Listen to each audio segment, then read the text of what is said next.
It's the night of the senior prom. The Bates High School gym is alive with excitement.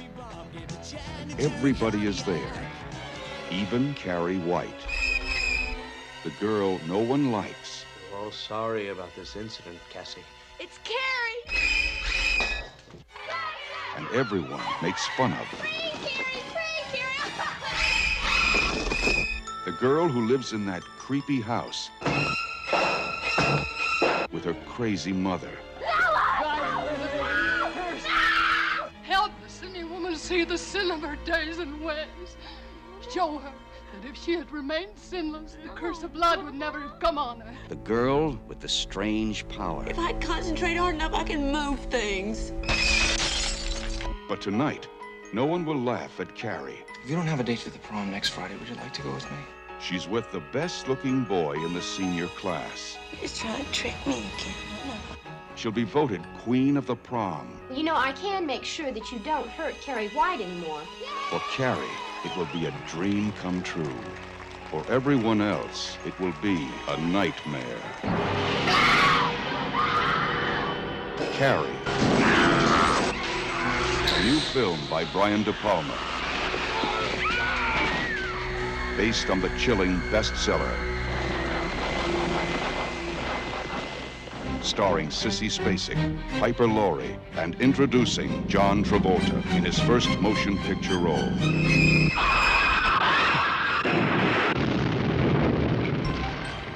If you have a taste for terror, you have a date with Carrie.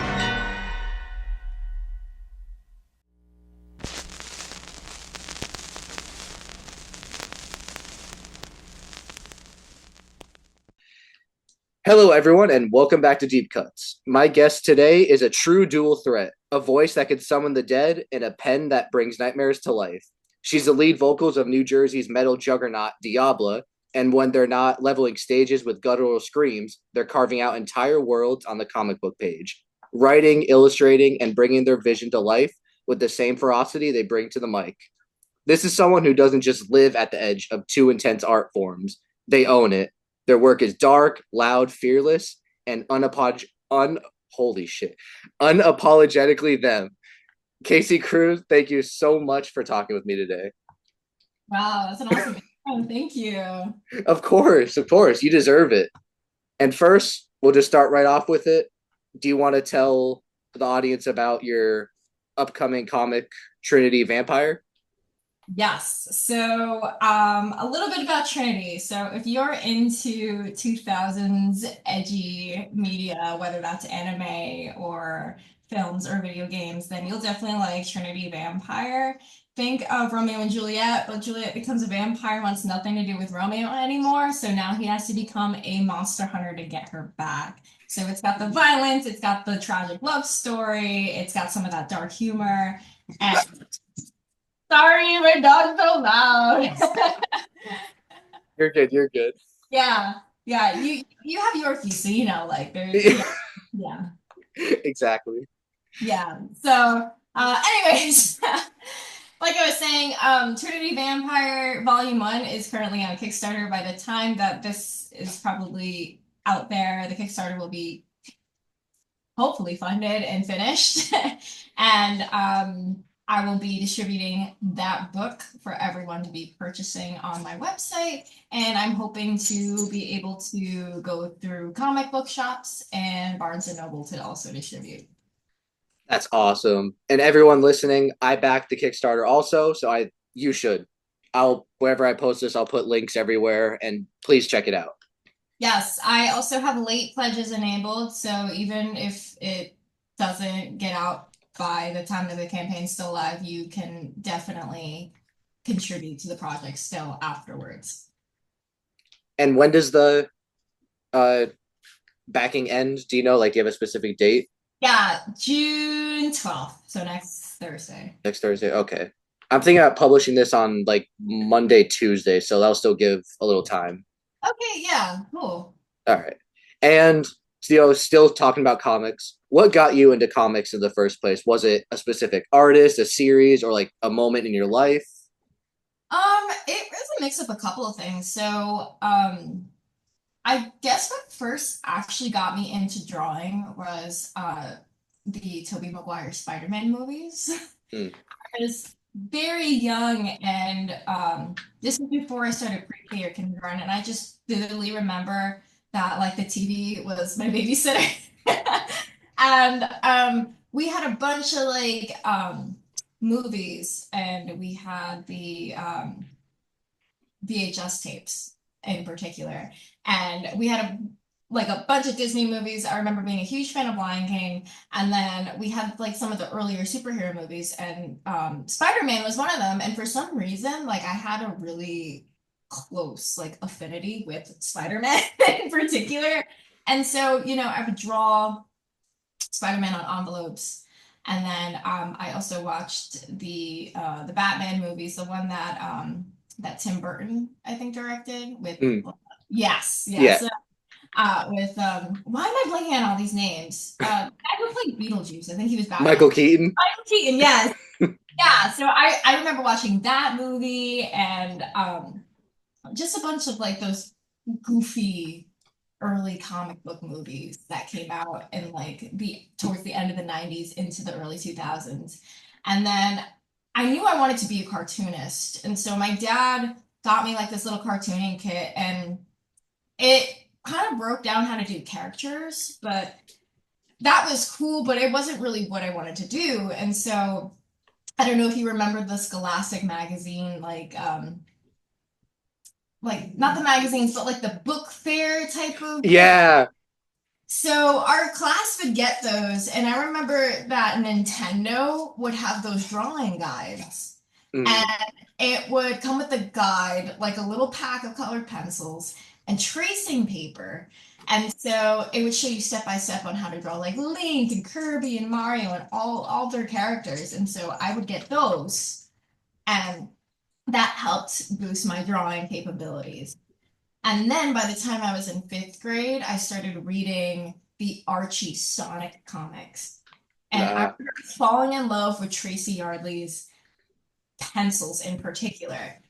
And I think from there, that's when I wanted to get into comics, because I would study those comics. I would check them out at the library, except like my family was too poor to be like buying comics weekly. So anytime they had like any volumes, I would check them out at the library. And then I think I was able to buy like one volume for my birthday, like a special edition that I still have.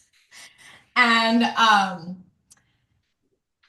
from there, I was drawing my own Sonic comics. And then I switched to manga and anime. Like I started aging out of Sonic when Sonic started to not be cool during that like shift with the early 2010s.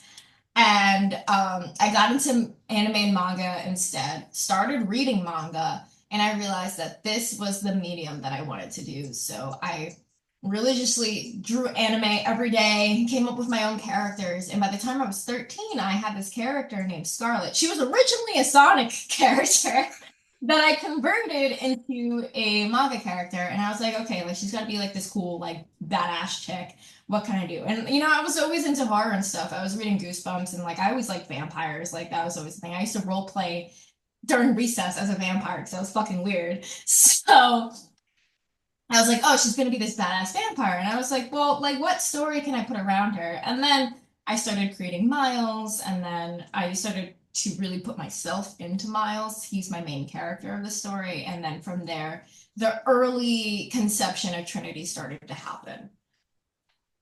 So Trinity was like a long time in the making for you then. Yes. So I started when I was 13, and it was around the time where I moved across states. So my parents split. So I was already dealing with a lot of just like internal pain from that split. And I moved to New Jersey from Maryland, and I lived my whole life in Maryland. So I was basically starting over, a completely new environment. And I remember I was going to a completely different school. So I went from like a totally like rural, almost suburban area to like an urban area. And it was just a huge culture shock to me. in hindsight, I do appreciate it. You know, I was able to like meet people that look like me and were a part of my culture, but at the time I felt really uncomfortable. And so I was dealing with a lot of inner turmoil at that time. And, you know, I needed like an outlet. And I think Trinity really helped with that because I was, you know, trying to discover myself. You know, I was this rural kid put in this urban environment, and at the time, like before, I was getting into more aggressive music. I mean, I started off listening to like Skillet, right? Everybody Oh, kind that's of heavy. starts starts somewhere, right? Like that was as heavy as I went, right? Skillet and Evanescence. And then my friend showed me Black Veil Brides, and I was like, wait, they're screaming, like, what is this? And so like I started my emo phase like right in the middle of that transition, and it was like the strangest thing ever because like I basically went to the hood and I was this emo girl with like Hayley Williams type hair, and people thought I was like an outsider. It was really strange. So I started to build Miles like that, where he was just like this emo kid who was like an outsider and didn't fit in his own community in a way. Um, so yeah, I think the thing about Trinity is that as I work on it more, it kind of grows up with me. And like, especially with my end game, when I know that I want these characters to finish this particular part of the story in their mid 20s, being able to just like see the progression of myself and the progression of these characters and the parallels between them in that way. The best art always seems to be the one that's personal to the artist or the creator of it. And I didn't know that story with Trinity, and it definitely seems like this is very personal and like a passion project for you. Yes, and I think the biggest thing about it is the fact that I have experienced a lot of different comics, anime, manga stories, hero stories, and I can appreciate when the hero is like super cheerful and goofy and a little bit of naive. But the thing is, I never really truly saw like a reluctant hero in a way where this character deals with his own mental health. I like to say that he fights the monsters in his head while simultaneously fighting the monsters of his world. Mm. And so I wanted to put a little bit of that reality into it because I know there wasn't a protagonist in particular that represented what I was going through at that time, where, you know, I felt like I had to make something out of my circumstances, but also like I had my own struggles of my own. Like I dealt with depression and self-harm. And you know, it was, and self-harm in particular was still a thing that was like, I don't want to say trendy because that's just a weird way to put it, but like I would say that like young kids were more open to telling their friends about it. And, you know, I myself partook in it, and so did my other friends at the time. And so I just wanted to create a story for young people in particular who are struggling with these issues and that they can like relate to a character and see how he grows and develops as a hero, as the hero that he was meant to be. Now, is Trinity your first comic, or have you done comics previously in the past, like wrote and did all the art for it? Journey is my first official comic. So when I was a kid, like I had this story of like this, it was like this superhero story of like me and my two friends. And like I was always like writing and illustrating books and showing my teachers. Like and like between like kindergarten and second grade, I had this ongoing story where it was like me and my two friends, and we would just fight bad guys, and like we were all color coordinated. So I was like blue, and then my other friend was like green, and my other friend was like purple. So that was like my unofficial first comic in a way, and then again the Sonic one was another unofficial one, right? But Trinity, I would say, is my first like serious publication. So backtracking a little bit, I just want to ask the one thing about Sonic. Kind of weird how Sonic just became like really popular again. Yes. Like I remember it being huge in elementary school, and then like middle school, high school, nobody I knew like Sonic. Then all of a sudden, fast forward a few years later, it's like, no, now everyone loves Sonic again. Yeah, and it was like I said that shift between the 2000s and the 2010s where like Sonic games just really started to suck, and then the fandom got really cringe, I would say. Right. I mean, the fandom was always kind of cringe, but it came to a boiling point, and I think the 2010s really was that boiling point. And then, the people working on the games just didn't have any interest in the characters or the lore. So the stories of the games fell flat. And so sales were plummeting, and Sonic just wasn't cool until like the diehards grew up and finally started to work as developers and artists. And then, you had things like the Sonic movie where we all kind of bullied the team to hire and to fix it. And so I think like once that fan base started to grow and have more like power in the situation, do we really start to see that big Sonic renaissance happen? Mm. I remember one of the big, like, I wasn't really a big Sonic gamer, but it wasn't until maybe late 2000s, early 2010s. Which TV show was it? It was like the really like campy one. I think it was Sonic Boom, like the Sonic TV show. Yeah, it was 3D animated, right? Like it was Yeah. Yeah, I think Sonic Boom was the Yeah. That was like my foray kind of into Sonic, and I didn't know like anything of the real lore because that show kind of switches it up a lot. Yeah, it's like AU type of scenario with that show. Yeah, it seemed very fan made, but it's official. Like, yeah, I always thought like that show and like the game was a little weird. They did Knuckles dirty. They made him an idiot when he's not. And they started teasing like a potential romance between like Sonic and Amy, just like the mild flirtations between the two. And I think like I don't know, it's not lore accurate. I'm a stickler for my Sonic lore. That's not lore accurate. Amy's infatuation is one-sided. That's all I can say. The lore is important, damn it. Yes. Oh man, but okay. So back to Trinity. So I know you're making these issues and volumes, like you said, as the characters are growing up and like going through their lives. And do you see this series going on for a long time into the future? Yeah, so I mean, dream case scenario, I can finish Trinity Vampire. And a little context, the actual series itself is called Trinity. And the part of the story is called Vampire. So Okay. you follow Miles as he goes on this journey being a vampire hunter. And then there are other parts of Trinity that I have mapped out and I have like first drafts of scripts for. But I mean, it all depends on like where I'm at in my life. Like I would be content if I can finish Trinity Vampire over the span of 10 to 15 years. If Trinity Vampire blows up for whatever reason and I'm able to have the funding and the team to push it further, then I can expand on the story. Like I said, like Miles and Scarlet in particular finish Trinity Vampire in their mid-20s. And I would like to explore what their lives look like in their 30s and 40s.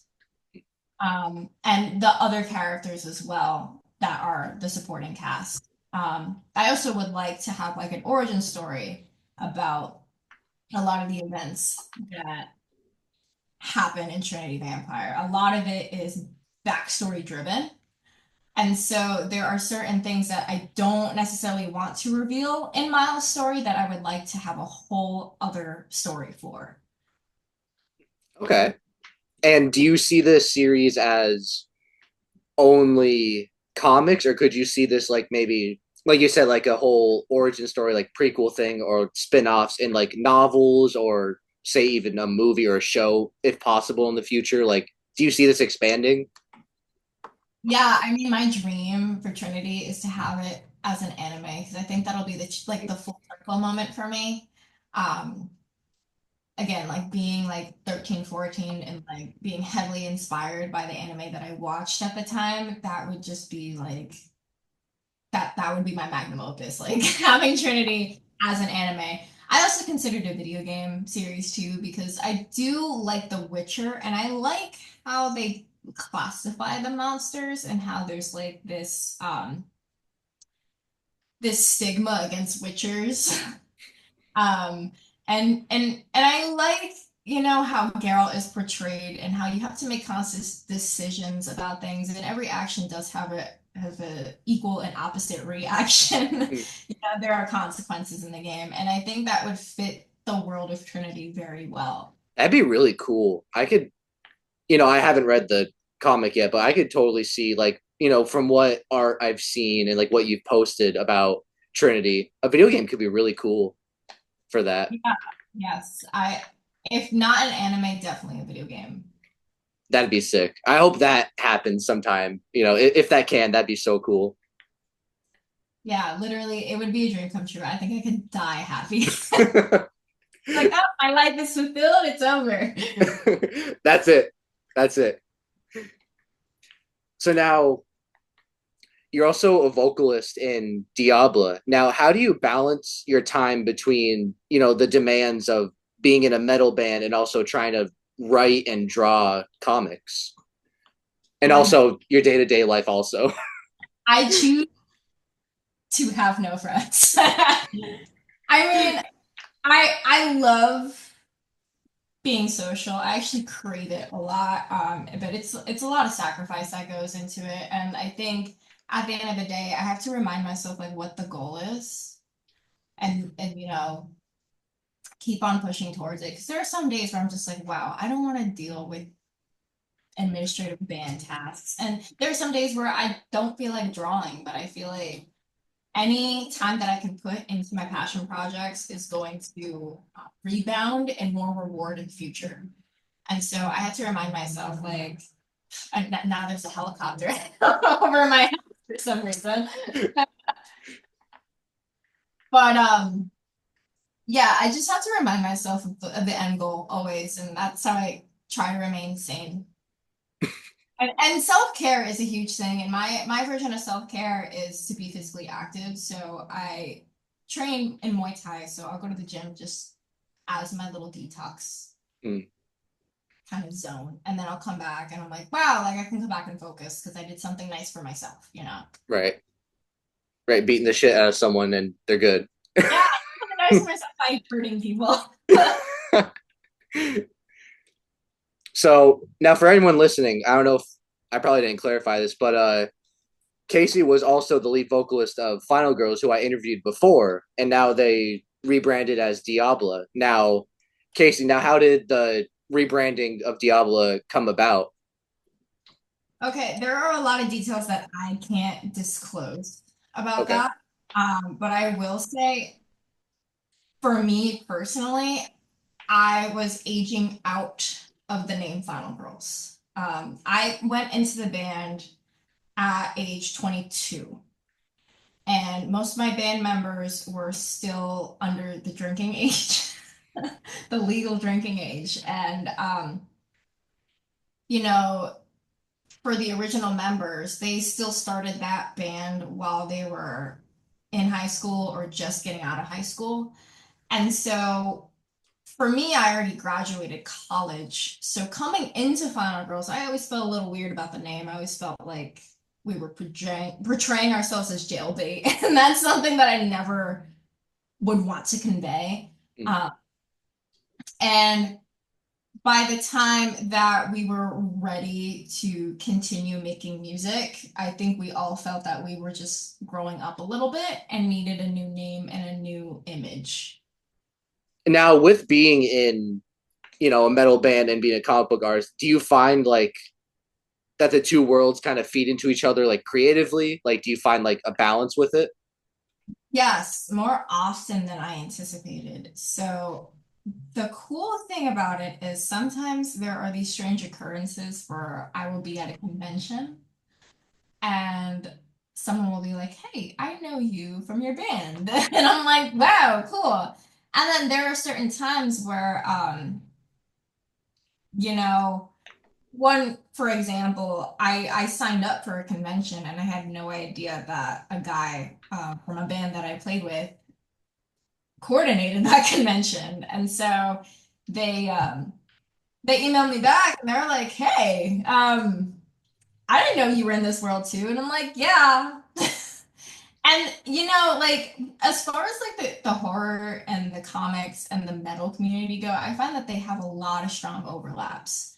Um, and the funny thing about it is the fact that I can experience them and enjoy them, and then there are also some parts of it that are not so nice, like just being a woman in those spaces, for example. Um, but when I'm comfortable and I feel well received in those spaces, then it's truly rewarding, I would say. Just being able to meet people from those spaces and then they recognize me or I recognize them from being in those other spaces. If that makes any sense. I feel like I just talked around that for a little bit. No, you're good. You're good. Now, I've always been curious because like I go to conventions a lot and like I like meeting, the either celebrity guests or like the artists, writers. Like I love meeting people that I admire their work. And I've always wondered how it was from the other end, like the artist meeting the fans. Like how is it for you at these conventions? Like I know you said there's like some parts that are a little weird, but like there is a reward to it. Yeah, it truly is rewarding because I feel like any artist in particular always has the self-doubt. And sometimes, being a creator in a world that does not appreciate art um, can be really demoralizing. Like you put yourself out there and, you spend like 20 plus hours working on a piece and you post it on Instagram and it only gets 5 likes. Like situations like that are demoralizing. So I think being at those in-person events helps a lot. Just one, for me to stay humble, and two, just to feel like what I do matters. Because often, I will get some people that might pass by my work and be like, "Oh, that's a little intense." And then I'll have some people that come up to me and they're like, "Wow, like I truly resonate with this."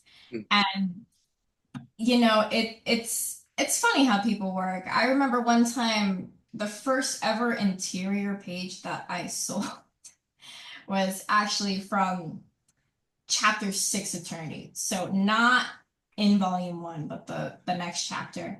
And it was a picture of a one of my characters um decapitating a man in bed, right? And the person that purchased it, they're like, "I don't know why this piece is just talking to me." And I'm like, "I don't know in what way, but okay." And so they purchased the raw pencils of it, and that made me feel good. Like my fucked up mind talks to other people's fucked up minds, That's Like the best. one that thinks this way, I should say.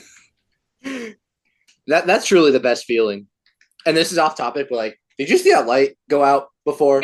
Yeah. That's Okay. what's happening back there. Okay, yeah. I wanted to make sure I wasn't like going crazy, but now at conventions, have you ever had like you don't have to answer this if it's weird, but like a weird experience with any like people like All the time. I started keeping track of this so many times. Okay. So I have a few stories. I'm so glad I could finally do a story time and not feel like I'm like outing people just for entertainment. But or both. yeah. So there is this one guy. I was at a horror convention in particular.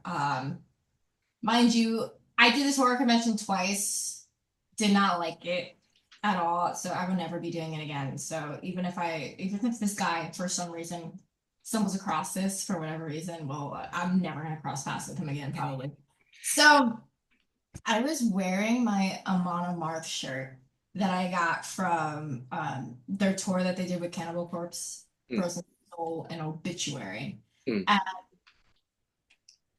normally what I do with like my metal concert shirts is I'll cut the sleeves off. This is like totally irrelevant to the story, but it's just I know.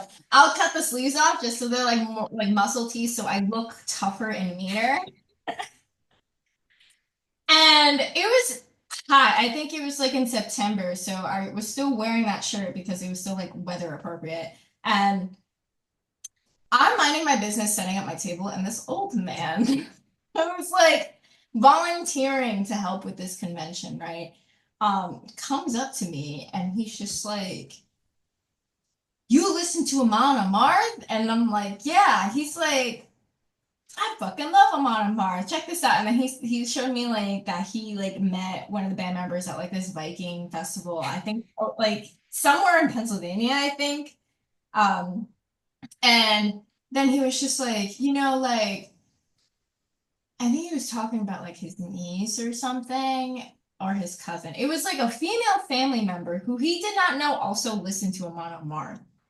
And then somewhere in the conversation, he was just like, "I didn't know hot chicks listen to this music."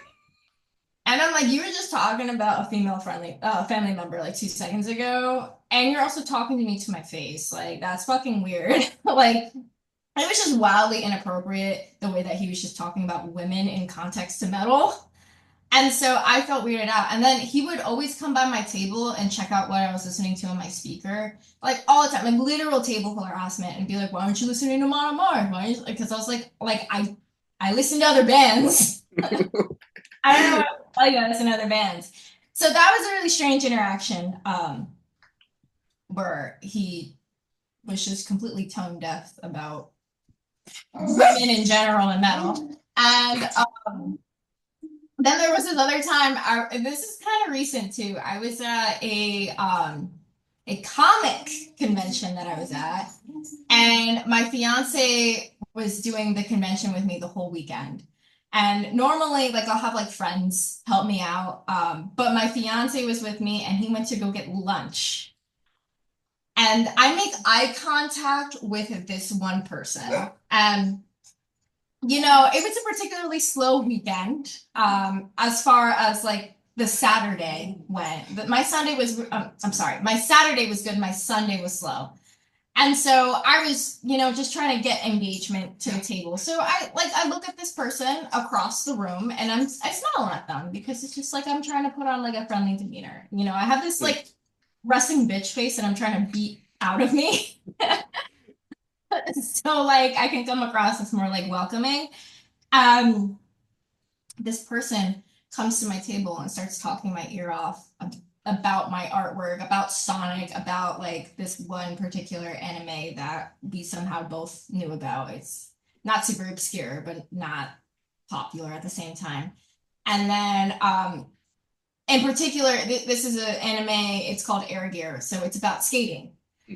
And so we're chatting, and I'm like, like, I'm wondering if this is like actually going to turn into a sale or not. And funny enough, he tried to convince me that he would be a good candidate to be a colorist for Trinity. And then he showed me some of his work. I wasn't that impressed. And I don't mean to like come across as like snobby or anything, but it's just, I have a particular color palette that I work with this horror type of comic that I'm making. And so It just wasn't a good fit. And then my fiance starts walking over, and he's standing right next to this guy in front of my table. And this guy to my face is like, "Hey, do you want to go skating sometime?" I didn't know like there were like female skaters in the area, blah, blah, blah. So he was literally trying to ask me out on a date in front of my fiance. And it was the funniest thing ever, because I look over to my fiance and I'm like, "That's my fiance right there." And he felt so awkward, and then he ended up leaving, thankfully. But that was just another interaction. And I have those few interactions where it's just like men come up to the table and like don't have any other intention but to try to flirt or get something out of the experience. When I'm just trying to get my artwork out there, There's a time and place for things, and it's definitely not at the comic convention. No. Convention's the last place you gotta be doing all that. No, no, yeah. And I used to cosplay at conventions too, and I feel like I didn't have that kind of experience as a cosplayer, which was interesting. Yeah, I was about to say a lot of cosplayers kind of like, especially female cosplayers, get like the worst like treated. It seems Yes, like. it's just bad existing as a female or as like a femme person in these male dominated spaces, which is why I say the worlds collide a lot more. I'm in martial arts, comics, horror, and metal, and sometimes the men just all act the same. And it's frustrating. Do you have any conventions coming up in the future? Yeah, so I have a couple actually. So only for the summer, I'm doing Garden State Comic Fest at the end of June. That's in the Cody Arena in West Orange, so they just moved it from Morristown. That's the 28th and the 29th of June. Then I am doing, I'm starting to think here. I'm doing a couple of October cons. So I'm doing this con called Poochie Con, which is like very anime themed. And then I'm doing a con run by the Trenton Punk Rock Flea Market Group. Mm. So they have this con called Dark Side, and they go all out for it. There's like tattoo artists, and like there's like a freak show, and like they do a really good job at like getting a crowd. So they have like actual events going on, and it's a art market for darker aesthetics, right? So you have the artists who do the darker artwork. You have like the oddities. Mm. So you have a bunch of that, and that's always a fun time too. So that's in October. And then, I think I have one in November up in New York. That one's like an independent comic con type of situation. I think that's like the first weekend of November, and that's my birthday weekend. So I'll be working. Okay. Damn. Yeah. But you're getting money, getting paid. Yes, exposure and payment are always fun. Well, that's awesome. This is probably a little off topic. I'm probably not going to ask this, but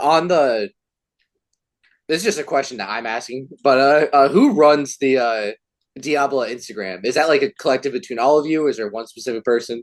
Yeah, so for the most part, everybody has access to it. Ash usually will do most of the posting because she's really good at just writing captions and like editing photos. So she'll do like the social media posts. Mm. As far as DMs go, I feel like I do the business side. So anytime we have like a chat with like a promoter or like other bands, like I'm more active with those conversations. Okay. Our last Diablo conversation, that was mostly me and Ash. Okay, yeah, I that was mainly why I was curious. Yeah, we were still texting. Because I'm like, who's trying to convince me to fucking go up to Brooklyn for crypto right now? Yeah. So that was me and Ash mostly. So at least I think it was Ash. I'm pretty sure it was Ash. But yeah. So yeah, we all kind of like chip in, If Right. it's silly stuff, it's probably Sophia or me. Yeah, I was just curious. I'm like, who's really trying to, get me to come up to Brooklyn in September? I think me, because I think I forgot what prompted that conversation. I'm like, wait for the post. And then everybody posted about it. I'm like, well. Yeah, I replied to the story when you guys did your first show in Allentown. I was like, oh, I was there in spirit. And you're like, save the date for September 5th, 9th? Yes. That was me. I was like, oh, save the date. Yeah, and I was like, wait, I got another show that day. And the funny thing about that, too, is like we felt for a couple of weeks that we didn't get that show. Really? The promoter said that they didn't want to add another band onto the bill. So they already booked the bands that they had. And I was trying to get on this show 4 hours after the show was announced. And then they already had bands booked. So I was like, dream's dead, guys, sorry. And then we had a mutual friend. Shout out to Carlos. You are amazing, Carlos. who, was persistent and helped make it happen. And so once we saw our name on the flyer, we knew it was legit. And we're like, guys, we fucking manifested it. Because that was a goal. Like, we were waiting for the Crypta X Diablo to happen. And it fucking did, like, almost immediately, which is crazy. So, congrats on that. That is fucking sick. thank you. And like I said, I will see what I can do if I can try to pull it. That would be so sick. It's gonna be a really fun show. That's awesome. Yeah, I will sell my other tickets for that day. And that's the biggest venue we played at, because you've seen us at Dingbats, and Dingbats holds like 200 people. Mm. And Brooklyn Monarch holds 1,500. Oh shit. Yeah. Oh, that's so sick. So I definitely think this is gonna be like our biggest show yet, which is crazy. Thinking about it. Hell yeah, that's awesome. Now for Diablo, are you guys like working on like merch now, like getting stuff out there? Yes. If you want, I can screen share. Yeah, that'd be awesome. Concept. Let me see if I can get it here. It's kind of silly. Wait, I forgot how to do this. Where's the screen? Oh, right in front of my face. I have to send a request. Can you see that? Yes. Okay, so that is a Wow. That is actually tough. Yeah. So, and the funny thing is, like, I was trying to figure out, like, because the Final Girl shirts with just the plain logo on the front. Right. So, like, how do we like elevate this so like it's more than just the logo? Right. I was walking my dog with my fiance, and I was like, would it be corny if I put like Jersey Shore type shirts where it says "I love Jersey Girls" on it? And he's like, "Fucking do it. That's funny." So, No, that's actually sick. Yeah. I think that will work out really well. And like it kind of fits like the whole like, early 2010s like merch that those like metalcore, deathcore, like MySpace people were doing back then. yeah. So that's our first design, and then I'm working on another one for the single that we're gonna record this summer. Hell yeah. And that one should go hard because I'm like obsessed with mythology, and so this is about another Greek story outside of Arachne. You gotta make a Diablo lore. Yeah, I do. That was actually something I wrote down in my notes as a possible question, but I'll just ask anyway. Now, with like, being in the comic world and like the metal world, would the idea of like a concept album for Diablo, would you see that like being something interesting? Like, and then with the concept album have like a comic piece or something with it? So it's funny that you mentioned that, because when we first got back together after our break from Final Girls into the transition of Diablo, one of the things we talked about was actually producing an album. I know Final Girls had that one album and then the EP, but it wasn't something that we felt like reflected what we wanted to produce. And so, coming back from that break, we had some clarity. And the thing is, we already knew we wanted the concept album, and we already had the idea for it. Hell yeah. That is in the making. And it's really cool. I mean, I think it's cool. I don't know if it's cool, but I think it's cool. It'll be cool. I have faith. I trust in you. What's the writing process like in Diablo? Is it you? Is it like a mix of everyone? I think everybody contributes to the writing process. Ash is kind of the catalyst for everything. She'll come up with the riff, and then we'll work out drums and bass, and then as those things start to come into fruition, I always think about structure, and I think that's my strength because I can't play an instrument to save my life, but I can tell when a song is losing its structure. So sometimes like I'll hear a riff and I'll tell Ash like, hey, can you double that? Or hey, can you like transition it into this part next? And so it's pretty much all hands on deck. As far as lyrics and melody for the vocals go, I like to lay that on last. However, with this new upcoming single, this is the first time where I had to like kind of rework how I song wrote because I always try to, you know, strengthen my capabilities. And so as they were working the song out, I would work the lyrics out. And thankfully it all came together in the end. So it was a fun little challenge for all of us, I think. Because it's very different than what we have done in the past. But nonetheless, it's still very heavy, and I think people will enjoy it once we release it. Yeah, I'm excited to hear what you guys got.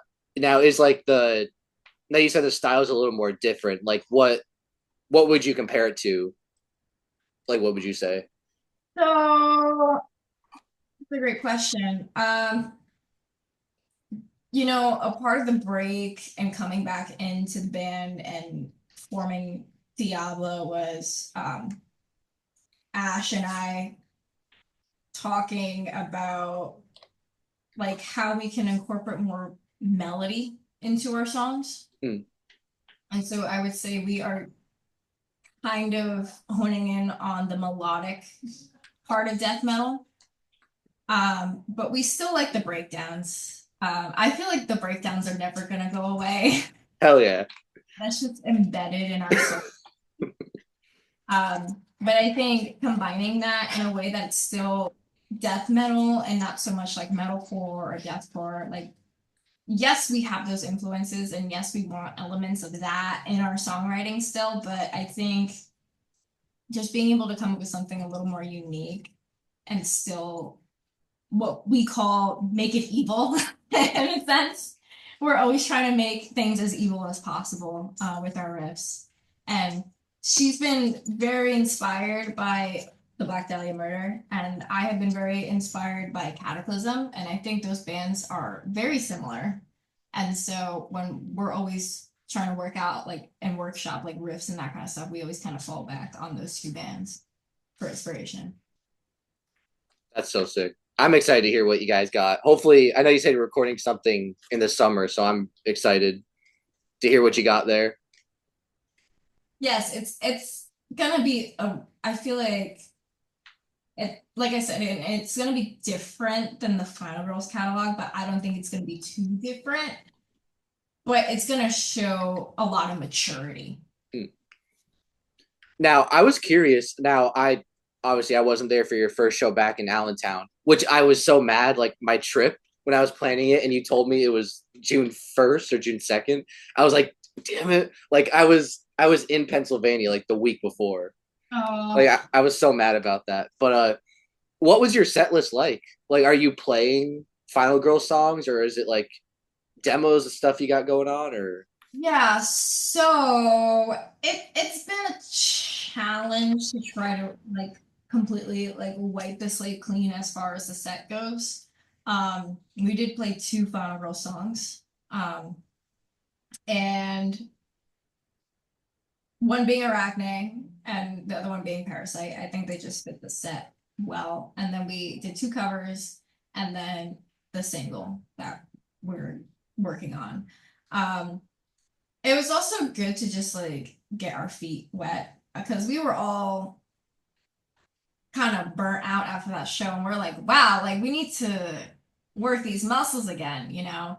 I headbanged for a little bit and my neck was sore for like 3 days. And I was like, wow, like I really need to get back in shape as far as like performing goes. And so I think it was good for us to play something that was still comfortable to us and like almost second nature versus trying to like build a completely new set and then it crashes and burns because we're just out of shape as far as like a live performance stance goes, you know? Right. I know you kind of talked about this a little bit before, but would you say there's kind of like misunderstandings with people with either like the band or your comics a little bit? Like like mainly with the band, I guess you say.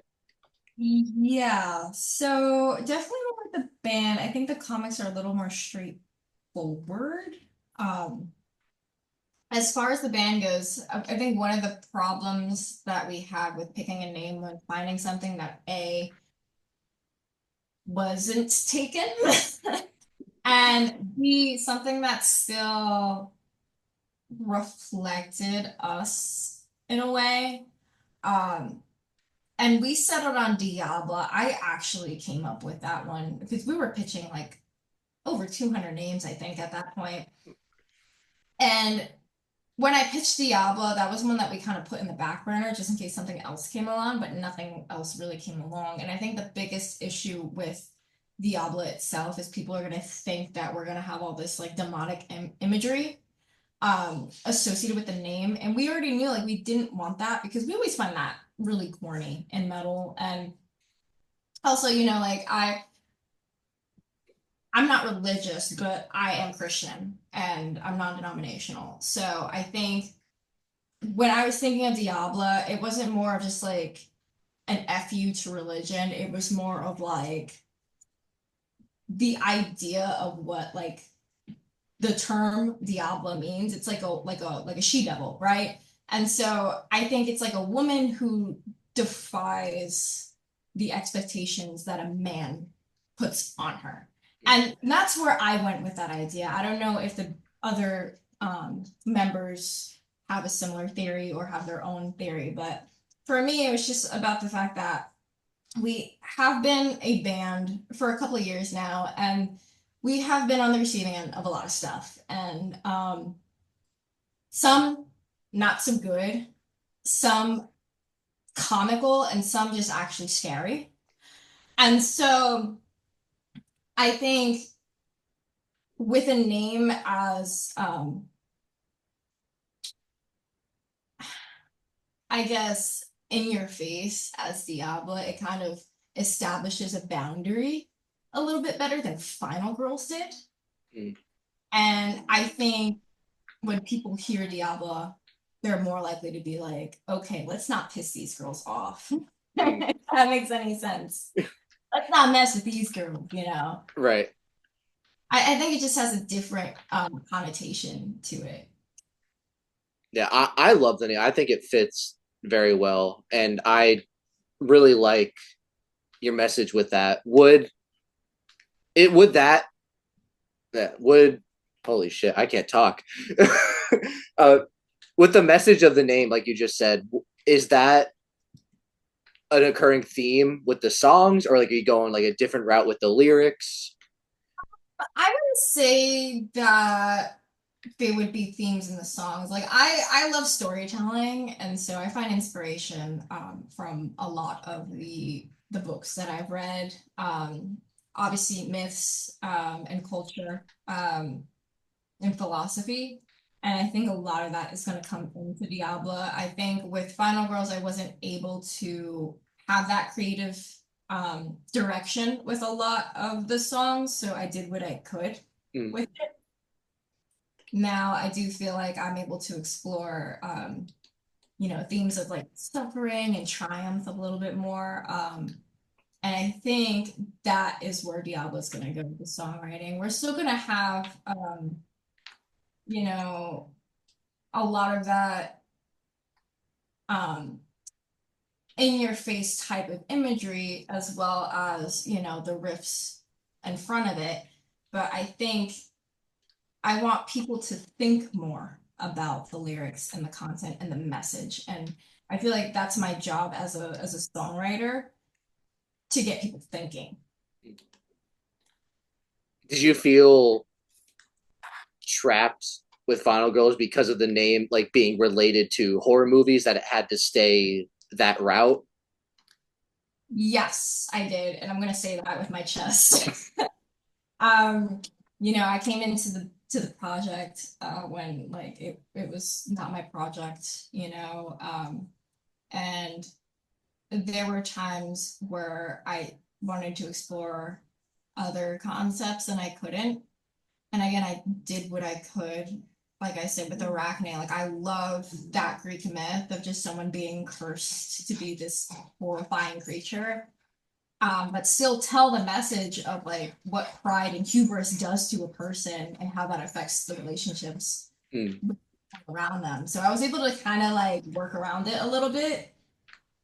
Same thing with like Parasite and Gallows. Like there are a lot of critiques of society in those songs in particular, as well as Axemoon. You know, I think Axemoon is probably like the most girl boss of the song, but again, I felt like I had to cater to a different set of ears in a way. So you're gonna hear my dog howling. Yeah. You're good. It's not that bad. Yeah. I have a French and so he acts like he's being slaughtered when he's left alone downstairs. Right. But yeah, I'll start wrapping up here, but is there anything you want to say? Like it could be about the comic, the band, like in life in general. Is there anything you want to just get out there? Anything you want to vent to vent about? No, I will say, like, if you are ever torn on whether or not you want to pursue your passions, and maybe you have multiple passions and you feel like you can't own in on one of them, just do them all. Work hard at them. Continue to push. There's going to be a lot of pushback. There are going to be a lot of people telling you that you shouldn't do it and that they might also make this experience very uncomfortable sometimes, but just do it because in the end, you know, the only person that you need to satisfy is yourself. And it's better to try and fail than it is to not try at all and years down the line regret that you never did. Thank you for saying that. That is really good advice. And anyone listening, please take that into account. Yes. Life is too short to have regrets. Exactly. And for you, I know you talked about it a little bit before, but you said you were talking about with Trinity how like if you can do it for the next like 10, 15 years, like that'd be like your end goal. Like what is the dream for you in all this? Yeah, I mean, I have different tiers of the dream. I should say. So, I mean, the highest tier would obviously be like that Trinity becomes a worldwide phenomenon, and you know, there are games and there's a show and blah blah blah blah, right? It becomes a huge franchise. Realistically speaking, the more down to earth answer would probably be that I am able to actually complete Miles' story as a comic and get it out there. I think I would be satisfied with that. That's the dream. That's the goal. Yes. Awesome. Well, before we go, anything you want to promote? Any shows coming up? I know you talked about conventions before, but just if there's anything else. Yeah, I mean, as far as Diablo goes, like obviously that big Crypto show, September 5th at the Brooklyn Monarch. We will be playing with Final Siege, Mala. Well, I hope to God that I'm saying that name right. Mala and Trana, and then we're also playing with our good friends, Plague Master. We have a couple of other shows coming up. Like we have the Summer Scream Festival that is in October, and that is also in the city. I believe that one is in Brooklyn, if I'm not mistaken. And that is, did I say October or did I say August? I can't remember. I hope I said August. I think it's October. Oh no, I meant August. Sorry. my brain is already on Halloween, that's why. That was August 9th. So yeah, I think those are like the bigger shows that we're doing. Awesome. And that's it? We have a lot of them. I mean, I'll read them all. I know ready. Let's see. Okay. All right. In order. All right. My dog is panting so much. Okay. So on the 13th, we were playing The Cellar in Hamden, Connecticut. And then on July 3rd, we're going to be playing Bridge and Tunnel Brewery in Bridgewood, New York. Then on July 12th, we were playing Reason and Ruckus in Poughkeepsie, New York. Then on August 9th, we have the Meadows Summer Screen Festival in Brooklyn. Then September 5th, we have the Crypta Show in Brooklyn. And then September 28th, we were playing Tunnel Brooklyn Brewery again in Queens. And then that's about it. All right. Well, thank you for listening to that. Everyone listening, if you can make it, do it.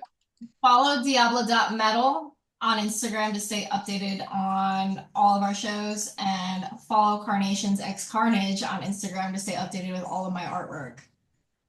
Perfect. I'll tag all your stuff too in the Yes. end there. But Casey, thank you so much for taking the time. This is awesome. Glad catching up with you again. Yeah, I'm so glad we were able to do this. It was so fun.